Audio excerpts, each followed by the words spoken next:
Hey friends, you guys just listened to me go on a little spiel about Anchor. Well, when you listen to that, it helps us make a little money, a penny at a time. This money is going to be put towards buying microphones for the podcast to help make the sound quality become more enjoyable for you guys. We appreciate everything you guys do for us. We would also like to be clear that the music you hear on this podcast is not ours. We do not own the rights to any of it. Teddy is working on making the official Roughnecks Podcast audio, so be sure to stay tuned for that. Our podcast is meant to be comical, informational, interesting, and hopefully sometimes all of the above.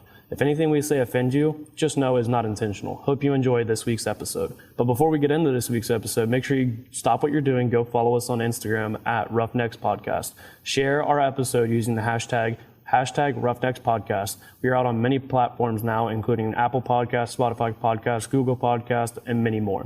Go subscribe, rate, and review. Leave an honest review because we appreciate any feedback we get from you guys. If you ever have a topic idea, a question for Teddy or Cole, or just want to be a special guest, then email us at roughneckspodcast@gmail.com or message us on Instagram. But now it is time to get into this week's episode.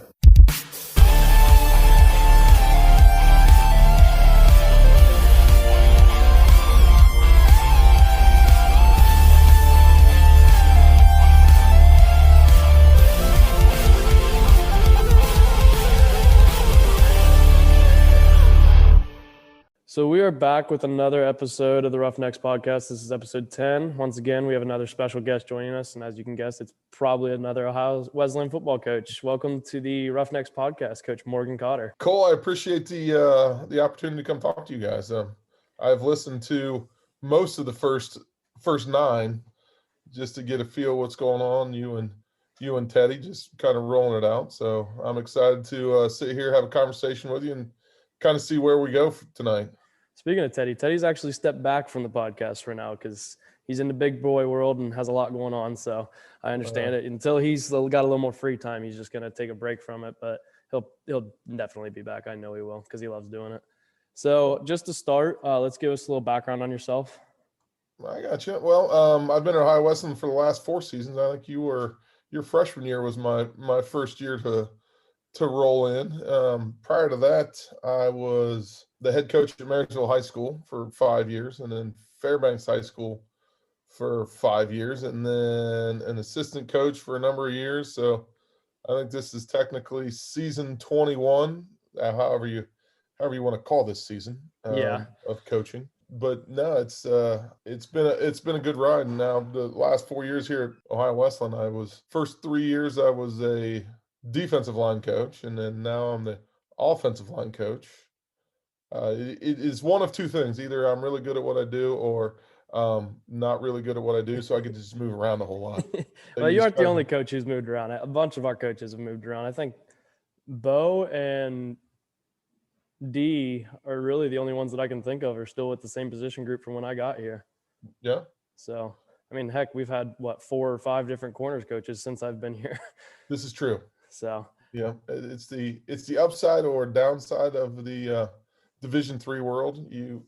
Somebody asks you to do something and you're like, yes, I'll just go. Like when Coach Watts first came to me and I had the conversation of you coming over to Ohio Wesleyan, I told him that the only thing I ask is I get to coach, and I didn't really care on position or side of the ball. I said I have some preferences, but what I want is, number one, I just want to coach football, and I want to make sure you guys, I can help you guys in any way I can. So that was really the conversation Coach Watts and I had.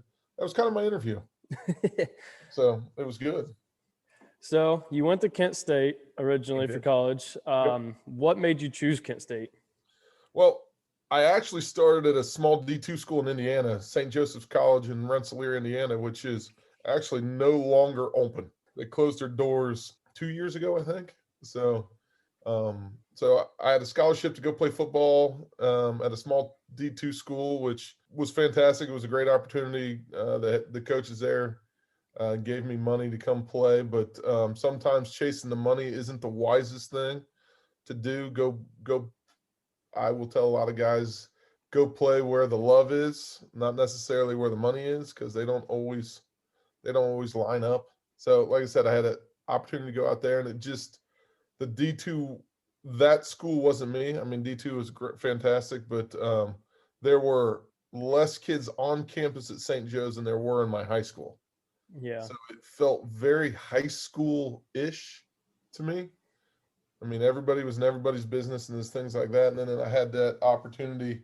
A coach who recruited me previously was still at Kent, so I gave him a call and I said, "Hey, coach, you still looking for a walk-on linebacker? I can long snap and things like that." And he goes, "Sure, come on out." So I transferred to Kent my sophomore year, and I was a walk-on. Nobody knew me from anybody else. I was really thinking I'm going to give it a walk-on try, see what happens. And really, I was there to get an education. I was looking to go there, and I loved Kent. So next thing I know, you're in the walk-on world. So I was the tackling dummy on defense.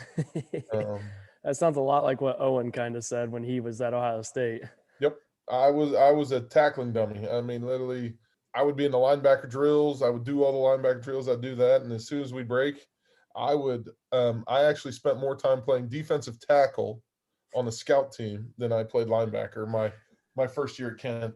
So it was one of those. But the real break for me was I had the ability to long snap. So I don't know, one day we get into scout stuff, and they're like, "Hey, we need the punt team." So I run over. Like I tell every young guy, when they yell scout team, special teams, you just go running. That's If one they if thing. they get I remember my first day in camp, and they wanted scout team, and like I remember all the seniors and everybody like telling the freshmen like, "Go, like this is your time to like show yourself." that's exactly. Every young kid I ever talked to, people are like, "Hey, how do I get noticed?" You go run onto scout team, special teams. You just run out there, and if they get rid of you, they get rid of you. But they look at you and say, "Hey, Cole, I'm glad you're out here, but we don't need you today." Yeah. And your name just pops up over and over and over. So if you want to get noticed in a college program, be the first dude that runs out for scout team, special teams. So that was my deal. I ran out for scout team, punt team, and they're like, I said, "I can long snap." And the coach looked at me, "Oh, sure you can." And I'm like, I promise I can." So snapped the first few balls, and the coach was like, "Oh, wait a second, you can long snap." I'm like, that was a conversation we just had. But when you're a walk-on sophomore, nobody knows, you just keep your mouth shut and you just do what you do. So that whole season, because I transferred, I had to redshirt. So it was a redshirt year for me, and I knew it. I mean, the best way I got known by our defensive coordinator, we played at home. So the walk on or the redshirt linebackers had to carry the defensive coordinator's cords, which is just an awful job. Now they're all wireless, but if you watch Harbaugh at Michigan, he still has corded headphones. Well, we had to carry the cords. Well, we were not good. I mean, that just fact of life. That was the first win our defensive coordinator had in his 2 seasons as defensive coordinator. So guess who had to carry cords for the remainder of the season? That was me. I carried his cords and yanking stuff. And he goes running. So I carried his cords. I was the scout team long snapper. I was a scout team 3 technique and nose tackle, and just got the hell beat out of me for, a whole season. But that I pretty much resigned myself to the fact that, hey, whatever you guys need me to do, I'll do. It wasn't really my picture of what I wanted, but I knew that was just my role, so I just did it. If this makes the team better, let me know. I'll do it. So I spent that first year as a scout team, whatever I was. And then my next year, we had a senior long snapper. I was a third string linebacker, the backup long snapper, got in on some kickoff and kickoff return. I mean, the glory days of, being that walk on to straight starter was not me. Yeah. I just did what I did and was where I was supposed to be. And then my third year, I became the long snapper. Earned a scholarship over the summer. So Dean Pease was our head coach at that time, who was the Titans defensive coordinator till he retired a year ago and things like that. And I was a long snapper, and he put me on scholarship, and probably very, very grateful. Like anybody else, if somebody else is paying for your schooling, that is a bonus. Oh yeah. So it turned out. So I long snapped for the next 2 seasons. I mean, the glorious thing of me, I played 3 defensive snaps in my entire college career. So we're at Marshall, and we had some injuries, and I was a linebacker, but my job was to be the long snapper. Long snap punts, long snap extra points, and jog off the field. That was my job. I was going to ask, is that your favorite memory? What's your favorite memory while you were there? Oh, my favorite memory at Kent? Now, there are a lot of them. Some of them are positive, some are negative. My favorite memory is probably the year that the senior was the long snapper. The reason I got the job is we traveled to Navy, playing at Navy, and playing the military academies is a kind of an honor. I mean, it's kind of fun. Those guys just play football because I love to play football, just like you guys do at the D3 world. They're playing. They know that the next step is they're going to the military. But we're at the Naval Academy, and backup long snapper. You're pretty excited about just getting to watch football. So you're looking left and right, and next thing I know, first punt goes down the field. Our long snapper goes down, and he gets undercut and tears his ACL. I'm standing on the sideline. I'm like, he's hurt. I'm going to play. That was when Mario got hurt at the Paul when I was a sophomore. That was my I have to play now. Yeah, well, you feel awful. You're like, I want to earn my job. I don't want you to be hurt. And you're just like, that's awful. Yeah. Wait a second. I'm going to play. And you're just excited about it. So next punt down the field, our special teams coordinator comes out and goes, hey, you're up. And I don't know if you know me very well, Cole, but I am a huge smart ass. So he looked at me and goes, you're up. And I said, hey, you should have started me before this game started. And he just looked at me like, well, you're kind of a dick. Whichever. So we run out on the field, next punt, snap the football, head down the field. Kid goes to return it, fumbles. Morgan Cotter on the recovery. First play that I was ever on the field at Kent State, recovered a fumble at Navy. Now, watch the film. I should have scooped and scored because no one was around me. And there was nobody between me and the end zone. We were on about the 35-yard line. But I'll take the fumble recovery. So at least you got the ball. You got the ball. That's all that matters. I came off and I looked at our special teams coordinator and I said, told you. And he just looked at me and he goes, yeah, you're a dick. I'm like, got it. So that's probably my biggest excitement. I mean, like you said, when you're a special teams dude, and I love special teams in and out if you haven't noticed. But I love special teams inside and out. And it just grew from that.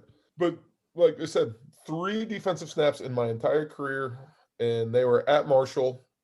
Chad Pennington was a quarterback. I mean, so I've played against some dudes in my career, but yeah, 3 plays. That's it. My job was get on the field, get people lined up, get off the field. So you said you played against some dudes, but didn't you play with some dudes too? I played against some dudes, and I played with some dudes. I would say my roommate from college has a big fat Super Bowl ring. Dan Goodspeed. He played for the Buccaneers when they won their Super Bowl. The other one, really for me, there was a lot of linemen when I was there. Our skill kids were good, but they weren't NFL good. I mean, the NFL skill kids started to show up a couple years after I was there. Like Josh Cribbs he came on campus 2 years after I was there. Julian Edelman was probably probably 7 or 8 years after I was there. I mean, the dude that I played with was James Harrison. I mean, James Harrison, Super Bowl MVP. Everybody knows who he is. You hear about him, you talk about him, being that real gruff, straightforward, just that's that dude. I mean, he is. What you see he was is what actually you get. A walk-on. Really? Yeah. He was a walk-on at Kent. There was something in high school. He didn't really want to play. Ended up on campus, and one of our offensive linemen was like, to Dean Pease, our head coach, was like, "This is a kid you might just want to talk to, see if he might want to come out." Well, fast forward, good call. Yeah, no kidding. Yeah, but he was in the linebacker group. It was just one of those. So he comes in. I want to say he started in the spring. So it would have been a spring of, I think it was the spring of my junior year. So it was going into my senior year. So I only played one season with him. But he's in the weight room. It's in the winter. So we're in the weight room. It's max out day. And I want to say he's only been around for 3 or 4 weeks. So we go into squat maxes. I mean, I'm feeling warm and fuzzy about myself. I'm like, I got like a 600-pound squat. I'm feeling, yoked up. And James Harrison walks in, and it was like 725 or something stupid. You're like, I didn't even see this kid for the last 6 weeks. I mean, it was just one of those. He was a freak of nature. I Yeah. mean, you're just like, people like that don't exist unless You see his workout videos on like that he posts on social media, and you're just like, how? Like, he does some crazy stuff. They play volleyball or like toss ball, I guess. I don't know what you want to call it, with one of them weights or like a 40-pound med ball. Yeah. Just chucking it around like me and you would beat around a volleyball. Yeah. But yeah, he was the same dude then, but the intensity he played with, it was just at a different level. He rivaled guys and he was above a rival of anybody that I'd ever played with before or seen before. I mean, like I said, I played with, I knew him through the spring. We were in camp. I mean, the story I still have of him is, I am the long snapper. I go to linebacker meetings. That was my job. And again, gray hair, gray beard, I got it all. So I'm kind of old. We're still in the world of, VHS. So you know how we get on Huddle and we watch Huddle practice film and all that stuff? Yeah. We watch VHS practice film. Literally, they bring it down, they bring you the tape, and they slide it in. Well, my position coach is Randy Bates. He's now the defense coordinator at Pitt. So Coach Bates would walk in, and he's like, Cotter, you're one of those elementary dudes. You know how to work all this stuff. So if I got a problem with the tape and stuff, you just need to fix it. So I sat next to the video machine, and, I wasn't in practice film. I was the long snapper. That's my job.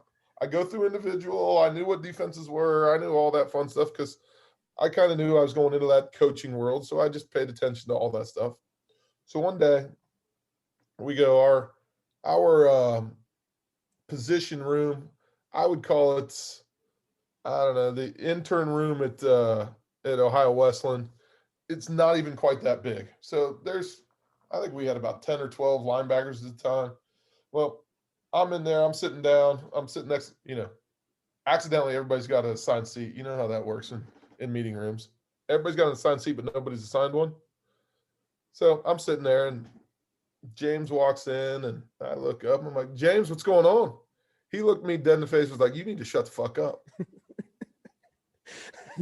Gotcha, James, I'll just shut the fuck up. Because you can just dirt stomp me in 30 seconds. It's cool. Long snapper, just shut the fuck up. I'm here for you, whatever you need. If you need me to fix the video machine, I'll get it fixed. But it wasn't that he was mean, vicious. It just was who he was, and but the thing about, he was just locked in before practice. This is what I do. This is how I do it. I just happened to be there, and he was just locked in for practice. And that was the intensity he had at practice and games and weight room. And so, I mean, we weren't close off the field, but but that's just who he was. Once you learn that, you're like, okay, cool. We boys. Wasn't he a snake guy too? He was a snake guy. He had this big ass python that everybody knew he had. Oh man. So yeah, I mean, I just feel like he would be the type of person, because like he's kind of that. I don't know if I want to say quiet, but he seems a little quieter. But like, and he just kind of keeps to himself and does his own thing. Yeah, you're either in his world or is out of his world, and there's no like gray area. But like I said, good teammate, played his ass off, and put himself in a position. You gotta really respect a guy who, I think the Steelers cut him 2, maybe 3 times before he made the team. Yeah. So yeah, I mean, a guy that you look at that Super Bowl MVP, All Pro, all that, but you really go back and you look, he just worked his ass off, put himself in a position to be successful, and just never gave up. So Exactly. good for him. I mean, that's probably the best guy I ever played with. Eugene Baker might have been one of the best athletes I ever played with. Mm-hmm. Astron Watley had the fastest Cole Nixon shuttle run of all time. I mean, he was a sub 4 seconds shuttle run kid. Oh wow, I wish. Just now out of the blue. I mean, I would say it would be Astron Watley and then Cole Nixon. I got beat for the first time in my career yesterday. I know. So, You're getting old. That's No the problem. kidding. That's what I told Bo, and he didn't like that excuse. Yeah, we can't have that. So yeah, I played with a lot of incredible athletes and dudes, and it's just fun. I mean, I was not that incredible athlete. I was not that dude. I had a skill, and skills take you a lot of places. Exactly. Yeah. So after the whole football world, you got into teaching. When did you get into teaching? Right out of college. I graduated in May of 2000, and I was teaching coaching in August of 2000. I mean, so it was just, I always knew I wanted to coach. So my question was how do I get there? So teaching was the way to get there. It was a good way to go. I mean, if you want to hear a story, how my interview to get my first job, fantastic. So let's see, I'm, I don't know, 22 years old, living at home, living with my parents, trying to save as many dollar bills as I can.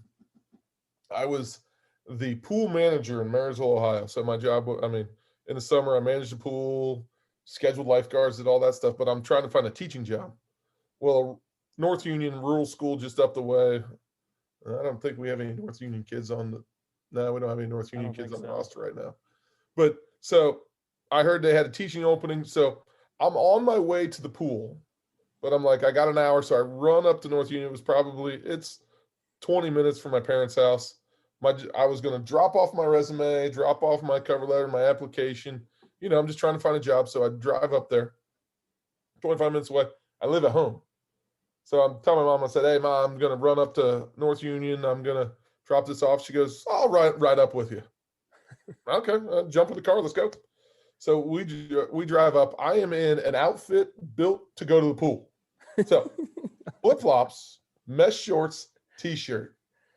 Not really thinking about it. I mean, let me tell you, Cole, when you go to get your first job and you're dropping applications off, don't do that. Bad choice. But anyways, so I drive up to the Board of Education in North Union. I roll in. Really, I have my resume, I have my cover letter, and I have the application. I walk into the board office, very nice lady. Her name is Joy. I still see her face, but I can't think of her last name. Is the secretary. I walk in, hand her my resume, and she goes, oh, thank you very much. We have an opening. I said, well, I heard you had a middle school science opening. That's really kind of where I'm leaning towards.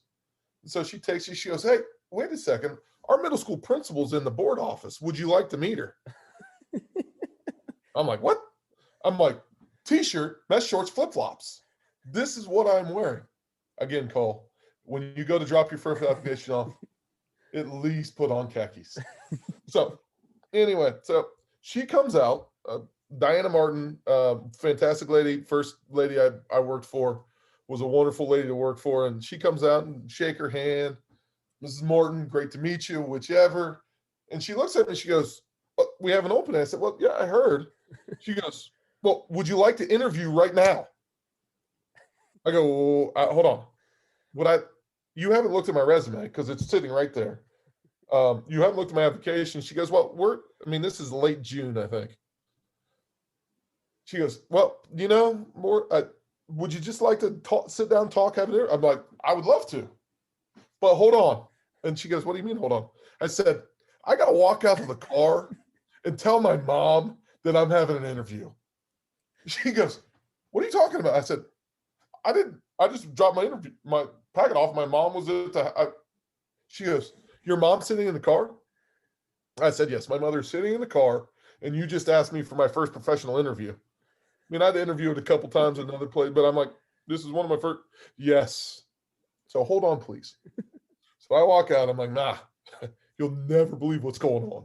I'm getting an interview right now. My mom's like, my mom and I have very similar personalities. She goes, no shit? I'm like, yeah, Mom.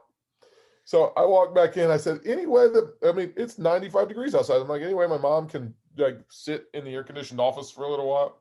So my mom comes in. She talks to Joy, the secretary. My mom's making friends. I'm like, this is either a bonus or a bad thing because she's as crazy as I am. So we go in. I have my interview with the principal. It goes well. We talk.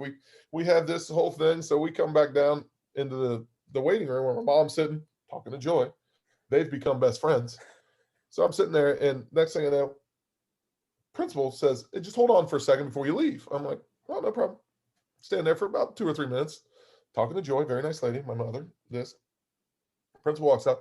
She goes, the superintendent would like to interview you right now.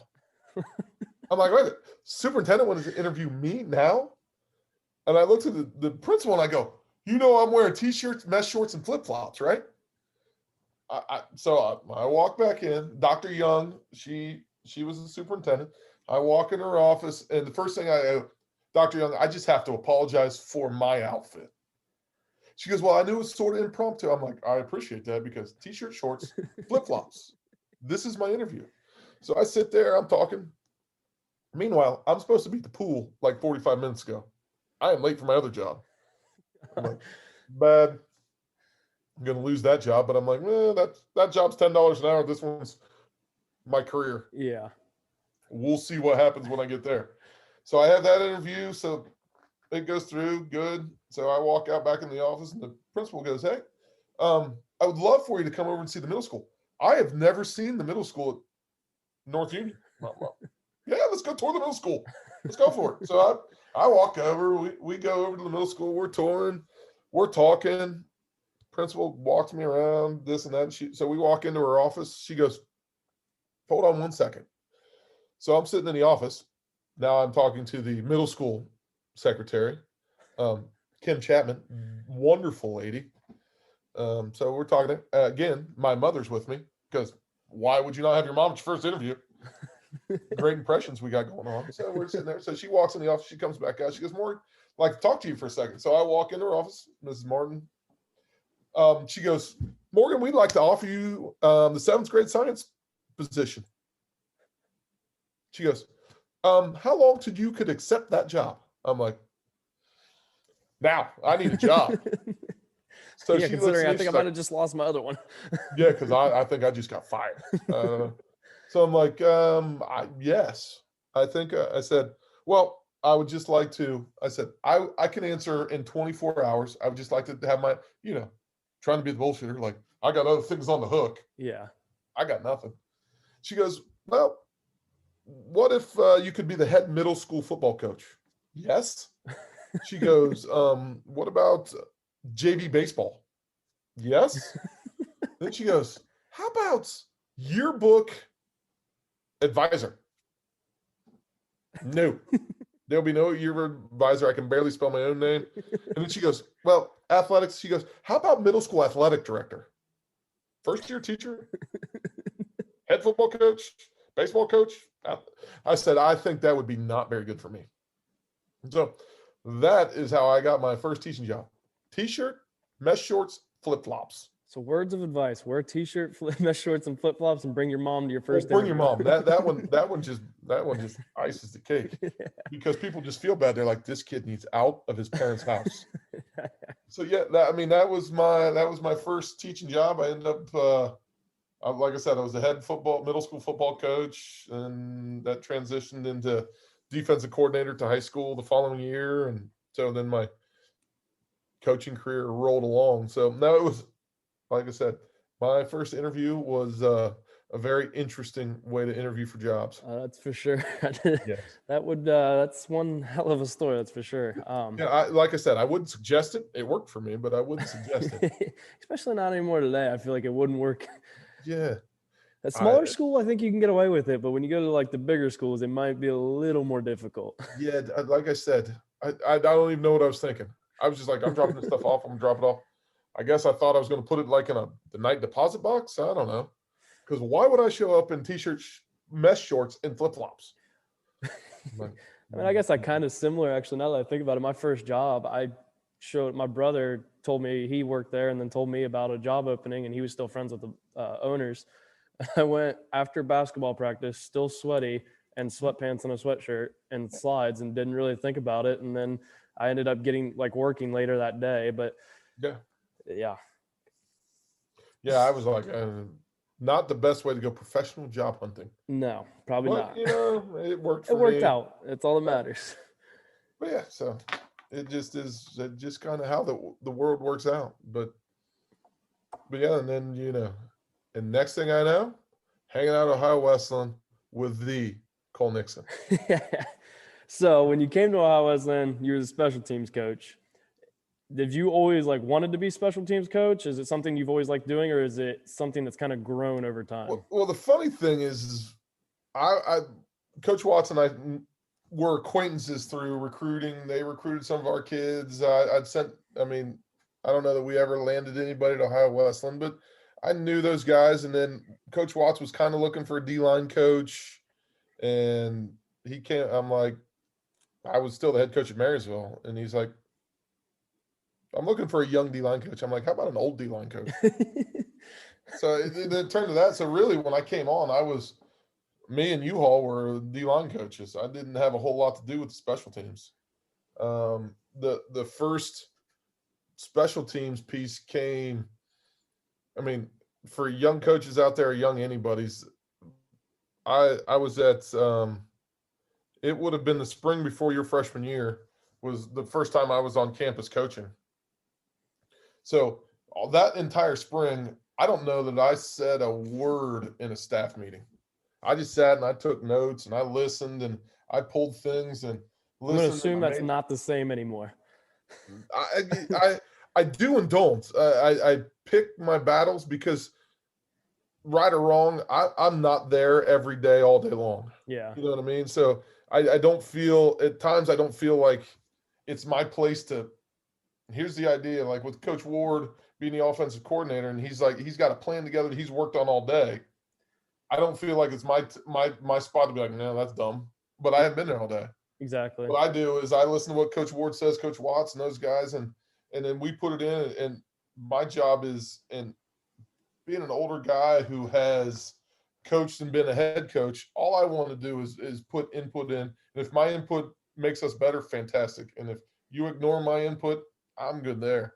Yeah. But that first spring, I didn't say anything. I just took notes. I listened to Coach D. I learned so much from Coach D in that first year, just of how to game plan and how to do different things. It was Coach fantastic. D is without a doubt one of the smartest football minds I think I've ever been around in my entire life. I agree with you, and I've been around some really good defensive dudes, and I learned so much from him in the 2.5, 3 years. I was just, and like I said, I was a defensive coordinator for, I would say, prior to coming here, I would say 15 of my 17 years before coming to Ohio Wesleyan, I was the defensive coordinator. And I just learned so much from him because it's a different perspective and a guy that's just incredibly intelligent. Yeah. I won't even talk football intelligence. Coach D is just intelligent, and he does a fantastic job of breaking down numbers and then grinding things through. It's fun to watch for a football dork like myself. He's fun to watch. He's rough. He likes what he does. He is steadfast in what he says, but it works. Exactly. I think in one of the quiet times I talked about there, when we talk about branding, when you think about Ohio Wesleyan football, you think about a defense that just knocks the shit out of people. Exactly. Well, that's because Coach D wants you to knock the shit out of people, and he puts you guys in positions to do it. So, like I said, that first spring, I didn't say anything. That wasn't my job. My job was to learn what we're doing and be a benefit to whoever I can be. Well, I feel that in my years of coaching, special teams is one of my big things. And so we're in summer. It would have been the summer coaching staff meetings before your freshman year to get there. We start talking. Well, Coach Watts goes, so we start talking to all the special teams. He gets the punt team. And he said something, and he goes, so what do we think? And I go, I think our punt team's kind of antiquated, and I think we're losing yardage. And the room got dead ass silent. I'm like, guess it wasn't my turn to speak.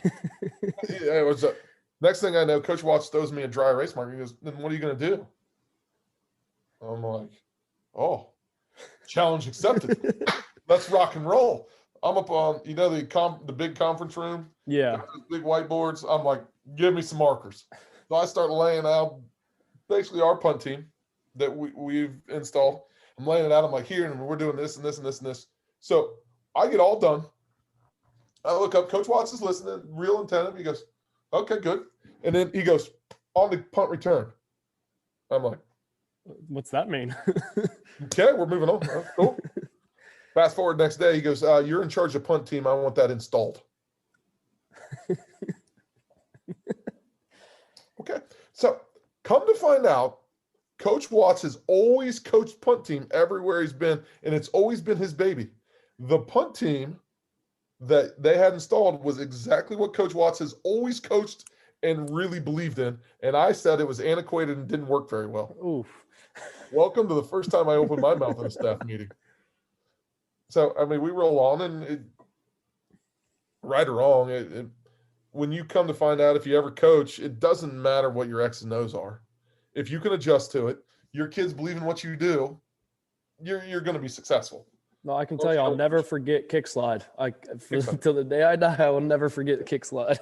3, put your hands in his chest and run him the other direction. Yes, me and Shane were working. We got to where we're working on a rope.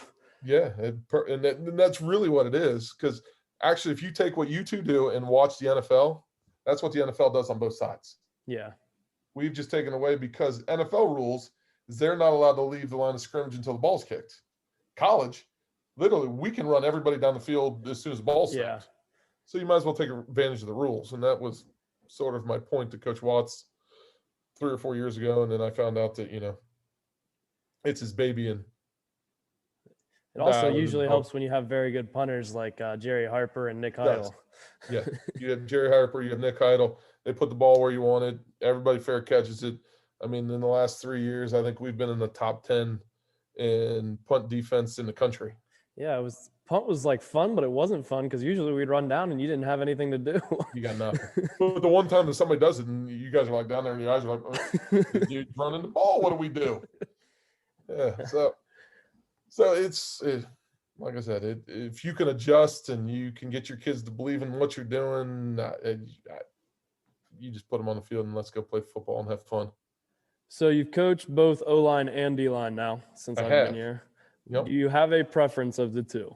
Yes, I love them both. And they're 100% totally different. They're like the yin and yang of each other. I mean, D-line, you're all about let's just go fast. I mean, funny thing is, I just talked to Jermaine Fraser-Phillips like 2 hours ago. And I talk to Anthony all the time. I try to keep involved. And when I coach those guys, I said, rules are real simple. Number 1, we're going to play fast. Number 2, we're going to play fast. Number 3, we're going to do what we're supposed to do based in the defense. But look at rule 1 and 2. Because if we can wreak havoc and we can put ourselves in the right position, we have great linebackers that can run. We make quarterbacks get off their landmarks. It's fantastic. But then it makes my job easy in the back end. Correct. I mean, that ball comes out like a wobbly duck. You guys just go chase her down and get all the glory, and we just stand over and be like, that was us. But then you turn around to the other side of the ball. Offensive linemen tend to be some of the most selfless human beings on earth, because I'm going to tell you to kick slide and that linebacker's run full speed at your face. And I'm going to tell you to stand there and try to put it under his chin as you get run over. Or we need you to double team and cut it. So it's, and like I've said 1,000 times to Coach Watts and anybody else, I just want to coach football. So if I get to coach offensive line and we put our kids in a position, we go be aggressive and we knock the shit out of people, fantastic.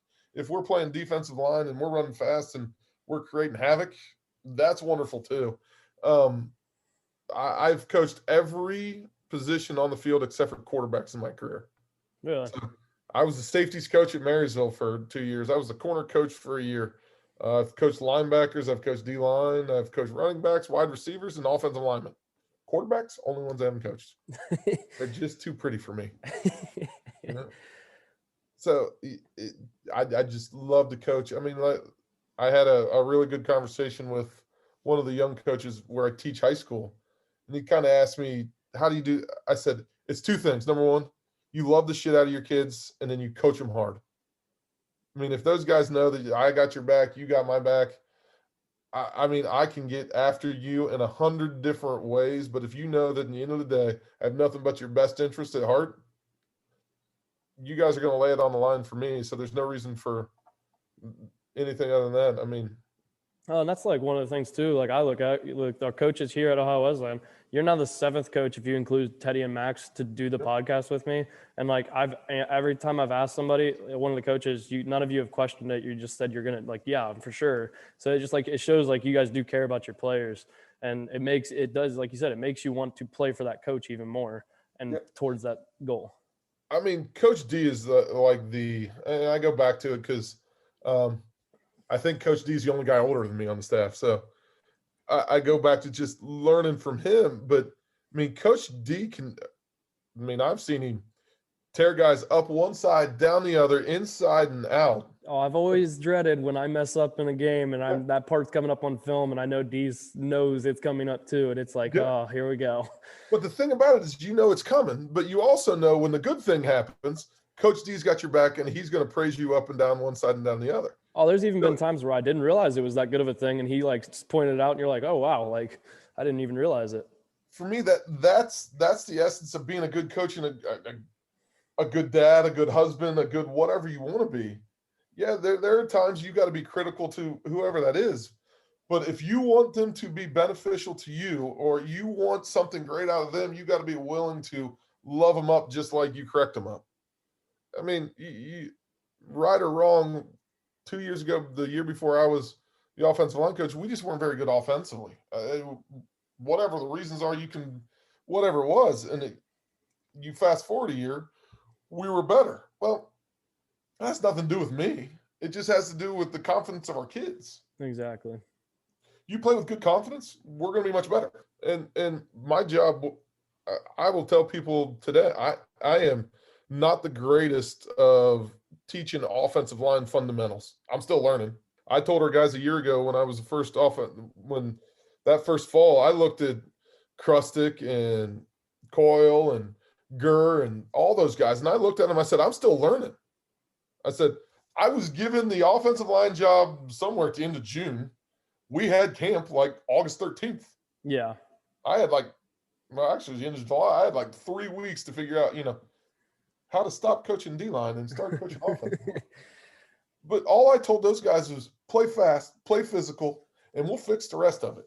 Exactly. And so I think that's true in any way. Sometimes we give people too much information, no matter what you're doing, and you get the paralysis by analysis. Well, I got to think about this a little bit. Sometimes in the game of football, it's not real tough. Hit people, block them, tackle them, run the ball. If you can do those things, you're going to be pretty good. Yeah, my one piece of advice I got from my uncle when I was in high school, like starting to actually play varsity, he said, don't read, think, and react. He said, read and react. Stop thinking about it and just trust yourself and go for it. Yeah. I mean, if your coach does the right thing, you should have stopped thinking about it on Friday afternoon if the game's on Saturday, or Thursday afternoon if the game's on Friday. Exactly. Thinking about it's done. Let's just go play. Let's have fun. And the faster you run, the more fun you have. The more fun you have, the faster you run. Pack those things together. Like I said, I'm not the smartest human on earth, but I just know that playing fast and having fun makes people play fast and have fun. Exactly. It's just one of those. If you enjoy what you're doing, then you go there. But like I said, love them up, coach them hard, and we're going to be successful. Yeah. So our episodes come out every Monday at 10 a.m. and we finish each episode with what we like to call Motivation Monday. It started back 2 weeks ago with Coach O. Do you have any advice or a quote or maybe anything for someone who's going through adversity or just needs that little bump on their Monday morning? Any bump on your Monday morning? It was one of those things. My mom used to tell me every Friday morning before a game. I mean, strange enough, my mom was a bus driver. My dad was a brick mason, and we were a very blue-collar family. Every Friday morning, my mom would yell up the stairs on game day, "It's a great day to be a Monarch." I was a Marysville guy. And my mom, later in life, had some health issues, and she was the same lady. She was tough as nails. But I just remember her telling me it's a great day to be a Monarch. And if you can wake up every morning with whatever it is And two things, it's either a great day to be whoever you are, or it's a great day to be alive, because every day is a great day to be alive. Travis Tritt song. I know you're a good country boy. Oh yeah. The Travis Tritt song would be a great day to be alive. And those two things remind me of my mom, who is and always will be the toughest person I was ever around. But if you can wake up every morning with that idea, it's a great day to be whoever you are, and it's a great day to be alive, you're definitely going to put yourself in a position to be successful in whatever you do that day. And I am a big proponent of being an optimist and a thinker in that way. So if you can remember those two things, I think you're going to put yourself in a position to be successful no matter what you do. All right. With that, that's a wrap on episode 10 of the Roughnecks Podcast. Thank you, Coach Cotter, for being the 7th Ohio Wesleyan coach to join the show. I appreciate it. Like I said, thank you so much for inviting me. I enjoyed it. Let me know when I get to do my encore show, because I am in. I have more silly stories to tell anybody that wants to listen. Oh, I know that. You've told me some stories. There's definitely a lot of great stories that you have. Yep. As always, be sure to follow us on social media at Roughnecks Podcast. Next week, we possibly have a former Purdue running back out of Cleveland, Ohio, joining the show. If not, with schedules might not work out, then we will have the first-year head coach of the Danville Blue Devils joining the show. For now, Roughnecks out.